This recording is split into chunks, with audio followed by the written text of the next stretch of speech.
پڑھنا پڑھانا ہے یا تبلیغ کا کام کرنا ہے یا اس کے علاوہ اور کوئی دین کا کام ہے تو اس کے ساتھ کوئی تضاد نہیں ہے، کوئی ٹکراؤ نہیں ہے، ٹکراؤ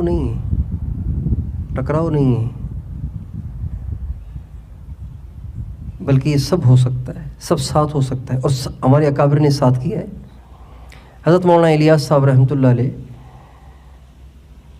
جب 7 سال کے تھے تو ان کے جو بڑے بھائی تھے حضرت مولانا یحییٰ صاحب، وہ ان کو لے کر گئے حضرت مولانا رشید احمد گنگوہی رحمۃ اللہ علیہ کی خدمت میں، اور 13 برس ان کی خدمت میں رہے، ان سے بیعت ہوئے، پھر 13 برس ان کے پاس گزارے۔ ہمارے یہاں تو لوگ بیعت ہوتے ہیں پھر پتہ ہی نہیں چلتا کہ وہ کہاں اور پیر کہاں اور مرید کہاں۔ 13 برس مولانا الیاس صاحب نے ان کے پاس گزارے، یہاں تک کہ عمر 20 سال ہو گئی اور حضرت گنگوہی کا انتقال ہو گیا۔ تو حضرت مولانا الیاس صاحب رحمۃ اللہ علیہ حضرت شیخ الہند مولانا محمود حسن رحمۃ اللہ علیہ کی خدمت میں حاضر ہوئے کہ حضرت گنگوہی تو چلے گئے، اب آپ مجھے اپنی سرپرستی میں لے لیں، آپ مجھے بیعت کر لیں۔ تو فرمایا کہ نہیں، آپ مجھ سے نہیں، آپ جا کے مولانا خلیل احمد سہارنپوری صاحب سے بیعت ہو جائیں، وہ مجھ سے بڑے ہیں۔ چنانچہ مولانا الیاس صاحب پھر حضرت مولانا خلیل احمد سہارنپوری رحمۃ اللہ علیہ سے بیعت ہوئے اور کتنا عرصہ ان کے ساتھ گزارا، اور اس کے بعد ان کے خلیفہ بنے۔ اس کے بعد انہوں نے تبلیغ کا کام شروع کیا۔ تو تبلیغ کا کام اللہ نے جو اتنا بڑا کام لیا تو ہر آدمی نہیں کر سکتا، وہ تو ان کے اندر کچھ صفات تھیں، یعنی اہل اللہ کے پاس رہ کر وہ ایسے بن گئے تھے کہ اللہ تعالیٰ نے ان کے لیے کروڑوں انسانوں کی ہدایت کا فیصلہ کر لیا۔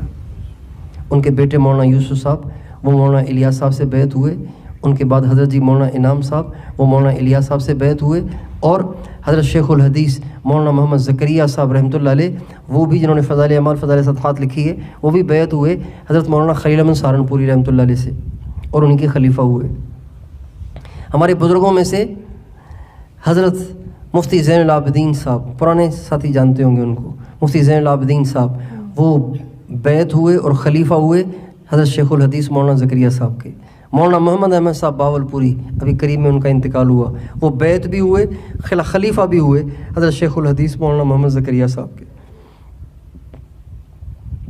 اور حضرت مولانا سعید احمد خان صاحب رحمۃ اللہ علیہ، پرانا نام سنا ہوگا، وہ بیعت بھی ہوئے حضرت شیخ الحدیث مولانا محمد زکریا صاحب سے، خلیفہ بھی انہی کے ہوئے۔ اور مولانا عبید اللہ صاحب بلیاوی ہمارے تبلیغ کے بہت بڑے بزرگ تھے، وہ بھی بیعت ہوئے حضرت شیخ الحدیث مولانا زکریا صاحب سے، انہی کے خلیفہ ہوئے۔ ہمارے حاجی عبدالوہاب صاحب وہ بیعت ہوئے حضرت شاہ عبد القادر رائے پوری رحمۃ اللہ علیہ سے، اور انہی کے خلیفہ ہوئے۔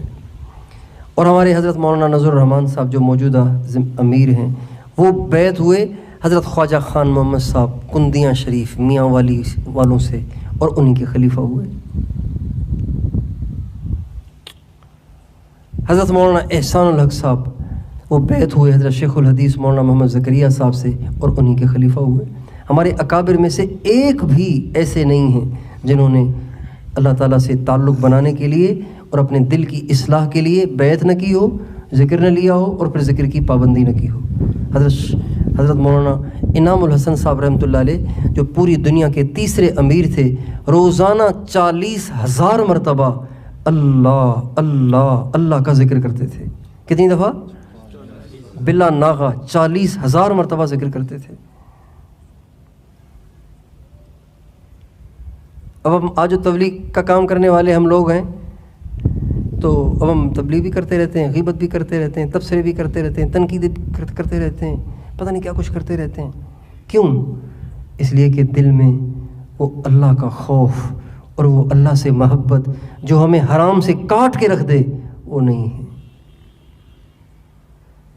اور وہ اس لیے نہیں ہے کہ اس کی محنت ہی نہیں کرتے ہم۔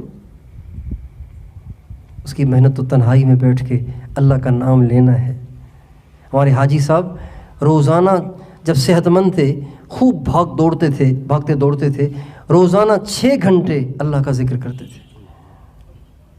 جب کمزور ہو گئے، بھاگ دوڑ کم ہو گئی، 8 گھنٹے 10 گھنٹے اللہ کا ذکر کرتے تھے۔ سارا دن ان کی تسبیح پھرتی تھی، سارا دن تسبیح ان کی پھرتی رہتی تھی۔ تو بھائیو، ہمیں بھی دین کی محنت کے ساتھ ساتھ اللہ کا ذکر کرنا چاہیے، تنہائی میں بیٹھ کے اللہ سے لو لگانی چاہیے۔ اللہ تعالیٰ ہم سب کو توفیق دے۔